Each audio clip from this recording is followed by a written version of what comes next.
Parte 7. La Chilindrina consiguió que Jaimito le prestara su plancha. Yo le pregunté que para qué la quería, si ella nunca se ponía a planchar su ropa, ya que esto lo hacía siempre su bisabuela. Pero la Chilindrina me dijo que quería la plancha para planchar a Serafina, que así se llama la muñeca de la Popis. La Popis se enojó mucho cuando supo lo que quería hacer la Chilindrina con su muñeca, pero la Chilindrina le dijo que eso era lo que estaban haciendo últimamente todas las actrices de televisión, plancharse la cara. Y como ejemplo nos enseñó una revista donde había fotos y donde hablaban de muchas artistas que habían hecho eso. Y la verdad es que por las fotos sí se notaba que tenían el pellejo más lisito, o sea, no tan arrugado como lo tenían antes. La Chilindrina dijo que eso lo hacían mediante una operación, pero que venía siendo lo mismo que plancharse la cara. De todas maneras, a la Popis le entró la duda y dijo que permitiría que la Chilindrina le planchara la cara a su muñeca Serafina, siempre y cuando se la planchara a su abuela Doña Nieves, la cual tiene el pellejo más arrugado que una tortuga vieja. Pero Doña Nieves dijo que ni loca que estuviera. Por lo tanto, la Popis seguía dudando que se pudiera hacer eso de mejorar la cara de la gente con operaciones de los doctores, aunque en las fotos de la revista se notaba que también había muchas narices diferentes, pero diferentes de las que cada una había tenido antes, pues las nuevas eran todas igualitas. Además, había párpados que ya no parecían paraguas descompuestos y papadas que ya no parecían balones mal inflados. Pero la Chilindrina le dijo a la Popis que no solo se puede mejorar la cara de las personas, sino también el cuerpo. Entonces la Popis le dijo: ¿y qué esperas para ir a que te pongan el medio metro de estatura que te hace falta? Lo bueno fue que la Popis se agachó cuando la Chilindrina le aventó la plancha a la cabeza. Hablando de las operaciones que cambian a la gente, recordé que una vez Ñoño nos contó que tiene unos primos que son gemelos, o sea que nacieron el mismo día, los cuales son muy parecidos, sobre todo uno de ellos, pues el otro no tanto. Lo que pasó fue que el otro nació con unos riñones que no le salieron muy buenos. Antes no se habían dado cuenta porque los riñones están por dentro, pero entonces recordaron que su hermano gemelo era muy parecido y por lo tanto le podía pasar uno de sus riñones, ya que los riñones se dan de 2 a 2 por persona. Y así lo hicieron. Yo, la verdad, no me imaginaba cómo podía ser que una persona le pase a otra una parte de su cuerpo, porque ni modo que digas: ay, te dejo mi nariz, al rato vengo por ella. Pero Ñoño nos dijo que eran los doctores los que se encargaban de eso, y que también se pueden hacer lo mismo con pulmones, corazones, hígado, buche, nanita, nenepil, etcétera, etcétera, etcétera. Entonces nos dio mucha risa pensar cómo se vería Rondamón si Kiko le pasara sus cachetes de marrana flaca, o la Popis con los bigotes de Jaimito el cartero, o yo con las patas del maestro Longaniza, o la Chilindrina con las nalgas de Ñoño. Hoy en la mañana le hice un mandado a doña Clotilde y en pago ella me dio una torta de jamón, pero ya me la iba a comer cuando llegó Kiko y me tiró la torta de un manotazo, diciéndome que esa torta debía tener algo malo, puesto que la había hecho doña Clotilde, que es una bruja.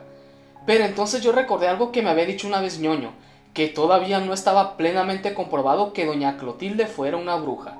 O sea que levanté la torta para comérmela. Sin embargo, esto hizo que Kiko se desesperara y me volvió a tirar la torta de otro manotazo. Por lo tanto, yo quería agarrar a Kiko para romperle todo lo que se llama cara, pero no lo hice, porque lo más urgente era levantar la torta para comérmela.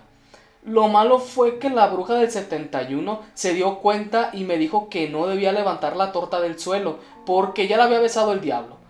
Pero yo no vi a ningún diablo por ahí, de modo que levanté la torta para seguir comiendo. Y entonces regresó Kiko y me la volvió a tirar de otro manotazo. Entonces pensé que lo mejor era que primero le rompiera la cara a Kiko y que después levantara la torta. Pero Kiko salió corriendo otra vez y de paso le dio un pisotón a la torta. O sea que ahora sí no me quedaba otro remedio más que agarrar a Kiko y darle una buena madriza en sus cachetes de marrana flaca. Pero Jaimito el cartero me dijo que eso era cometer un acto de venganza.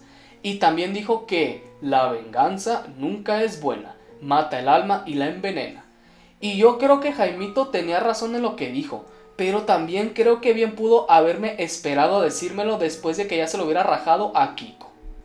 En la escuela ya nos explicaron cuál es la diferencia entre un reino y una república.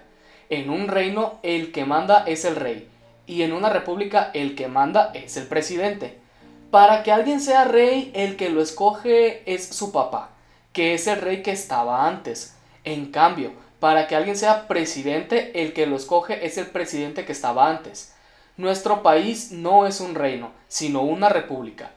Por eso aquí no se debe decir, por ejemplo, que un árbol pertenece al reino vegetal y una piedra al reino mineral.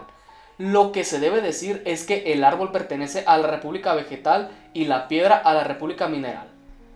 Por lo mismo, tampoco se debe decir que en un lugar reinaba el desorden, sino que republicaba el desorden. Y el león no es el rey de la selva, sino el presidente de la selva. Por lo tanto, a la hora de rezar debemos decir: Padre nuestro que estás en el cielo, santificado sea tu nombre, venga a nosotros tu república, y etc. Ayer durante todo el día, Jaimito el cartero no salió de su casa para nada. La Chilindrina y yo pensamos que podía estar enfermo, porque ya otra vez había pasado lo mismo. Por eso decidimos que lo mejor era subir a verlo para preguntarle.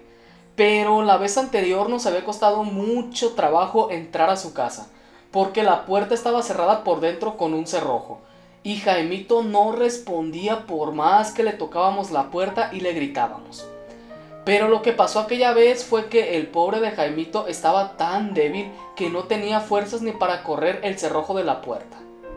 Por eso, cuando al fin se alivió, Jaimito decidió que lo mejor era que la puerta de su casa no tuviera cerrojo, y tenía razón, porque los cerrojos de las puertas solo sirven para que no puedan entrar los ladrones. Pero ¿qué ladrones van a querer entrar a una casa donde no hay nada que robar? Antes sí había algo que se podían robar: la bicicleta de Jaimito. Pero hace ya como 4 semanas que Jaimito vendió su bicicleta, pues necesitaba dinero para comprar medicinas. Lo malo es que tal parece que las medicinas no han resultado muy buenas que digamos. El profesor Girafales nos dijo que la historia empezó a escribirse hace miles de años. O sea, como que ya han tenido tiempo suficiente para que hubieran acabado de escribirla. No, porque a ese paso no van a acabar nunca, nunca, nunca. Después escribió algo en el pizarrón y nos ordenó que lo copiáramos. Y aquí está lo que copié. Debemos estudiar la historia sin generar sentimientos de odio, sin espíritu de venganza. No para empeorar las cosas, sino para mejorarlas. En una palabra, con amor. Y como no entendíamos muy bien lo que quería decir, luego nos explicó que hay libros y profesores que con sus lecciones de historia lo que hacen es enseñarnos a odiar al prójimo. Por ejemplo, a los españoles por habernos conquistado, a los gringos por haberse quedado con la mitad de nuestro territorio, a los franceses por habernos puesto a un emperador que no era de por acá, etcétera, etcétera, etcétera. Pero eso está muy mal. No debemos odiar a nadie, y menos debemos odiar a alguien por lo que hicieron de malo sus antepasados. Por ejemplo, se sabe que entre los españoles que nos conquistaron había de todo: malos, regulares y buenos. Los malos se llevaban todo el oro y toda la plata que podían agarrar. Además maltrataban a los indios, los cuales tenían que huir escondiéndose en la selva virgen. Que, por cierto, el profesor nos explicó que se le dice selva virgen a aquella en la que no ha entrado el hombre. O sea, después de que llegaron los españoles ya ni la selva quedó virgen. Pero los buenos, en cambio, defendían a los indios y les enseñaban a hacer cosas útiles. Los mejores eran los misioneros, los cuales además enseñaban a los indios lo que debían hacer para tener el alma limpia. Los indios, por su parte, enseñaban a los españoles lo que debían hacer para tener el cuerpo limpio. Pero aun si tomáramos en cuenta únicamente a los malos, los españoles de ahora ya no son los mismos que aquellos que nos conquistaron. Por lo tanto, no debemos odiar a alguien por lo que hicieron sus antepasados. O sea, es como si Kiko se odiara a sí mismo solamente porque sus papás lo hicieron feo. Luego el profesor Girafales nos dijo que tampoco debemos odiar a los norteamericanos, que vienen siendo los gringos, por habernos quitado la mitad de nuestro territorio. Que por cierto, Rondamón dice que nos quitaron la mejor parte, o sea, donde hay mejores carreteras y todo eso. Porque el profesor dice que no fue solo culpa de ellos, sino también fue por culpa de muchos mexicanos que preferían pelearse entre sí en vez de defenderse de aquellos otros. Y eso no está bien, porque si se meten a robar a tu casa, es más importante defenderse de los rateros antes que pelearte con tus hermanos. Y de cualquier manera, pienso yo, aquellos gringos tampoco son los mismos de ahora. O sea, ya todo es cosa de rogarle a Dios que los de ahora no sean peores que aquellos. Después el profesor nos explicó lo del emperador que nos pusieron los franceses. Se llamaba Maximiliano, pero lo curioso es que no era francés, sino australiano. Y se sabe que nació en la ambulancia, pues era de la familia de los absurdos. Entonces Godínez dijo que, en cambio, el que sí había sido francés era Pancho Villa, pero el profesor le preguntó que cómo se le ocurría decir que Pancho Villa era francés, y Godínez dijo que era Francesco Villa. Luego la Chilindrina preguntó que si Maximiliano no era francés, ¿por qué se decía que era una invasión de los franceses? Y el profesor le contestó que el que mandó a Maximiliano era el emperador de Francia, que se llamaba Napoleón. Entonces la Chilindrina dijo que a ese sí lo conocía, pues se había hecho muy famoso por lo pobre que era. Pero el profesor le dijo que no, que Napoleón no había sido pobre, y la Chilindrina le dijo, pues yo vi que ya andaba con una mano atrás y otra delante. Esto lo dijo riéndose quién sabe por qué. Y el profesor Girafales le respondió que, en primer lugar, ella estaba hablando de Napoleón I, pero escribió así en el pizarrón, Napoleón I. Y él estaba hablando de Napoleón III, y escribió así, Napoleón III. Entonces yo le pregunté que si no era el mismo señor, y el profesor dijo que no, que cómo podía ser lo mismo primero que tercero. Y es que yo pensaba que era el mismo, y que nomás le iban añadiendo rayitas conforme iba cumpliendo años. Luego el profesor echó un suspiro, y nos pidió que volviéramos a copiar lo que había escrito en el pizarrón, y por lo tanto yo lo volví a copiar. Debemos estudiar la historia sin generar sentimientos de odio, sin espíritu de venganza, no para empeorar las cosas, sino para mejorarlas. En una palabra, con amor. Hoy en la mañana me gané un peso que me dio doña Florinda como propina por un mandado que le hice. Entonces llegó la Chilindrina y me aconsejó que enterrara el peso en una maceta y que le dijera a doña Florinda que alguien me lo había robado.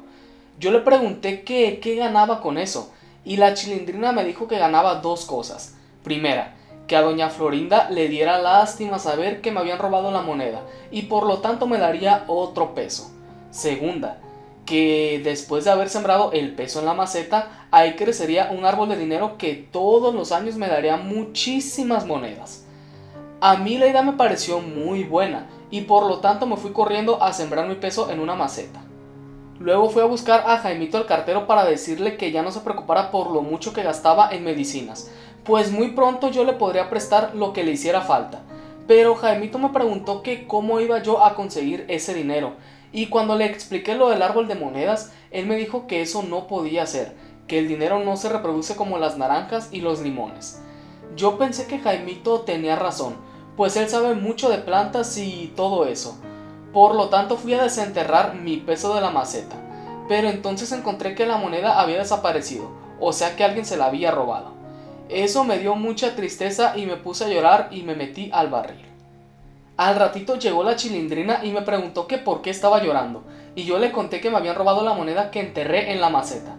Entonces la Chilindrina me dijo, eso es, chavito, lo estás haciendo muy bien. Cuando doña Florinda vea que estás llorando con tanta sinceridad, de seguro va a creer que fue verdad eso que te robaron la moneda. Pero yo le dije que eso era exactamente lo que había sucedido, que alguien se había robado mi moneda. Pero la muy mensa no entendía, y seguía insistiendo, eso es, chavo, qué buen actor eres. Eso me dio mucho coraje, y le dije que no fuera mensa, que la verdad era que yo no estaba actuando, sino que estaba diciendo la verdad. Pero de nada sirvió, porque la Chilindrina siguió sin entender. Y estábamos discutiendo esto cuando llegó el profesor Girafales y nos preguntó qué pasaba. Yo le expliqué todo, pero al terminar mi explicación me di cuenta de que la Chilindrina ya no estaba ahí. O sea que no le pudo confirmar al profesor lo que yo decía. Entonces el profesor Girafales me regaló un peso igualito al que había tenido antes y me dijo que quería buscar a la Chilindrina para hablar con ella. Anoche la Chilindrina me contó que había encontrado a un niño muy malo, que era el que se había robado la moneda enterrada en la maceta, que seguramente había estado espiando cuando yo la enterraba y luego fue, la desenterró y se escapó con ella. Pero luego la Chilindrina lo alcanzó, le dio de golpes y recuperó mi moneda. Por eso la quiero tanto. Y por eso fuimos a la tienda y nos gastamos el peso entre los dos, 50 centavos cada uno.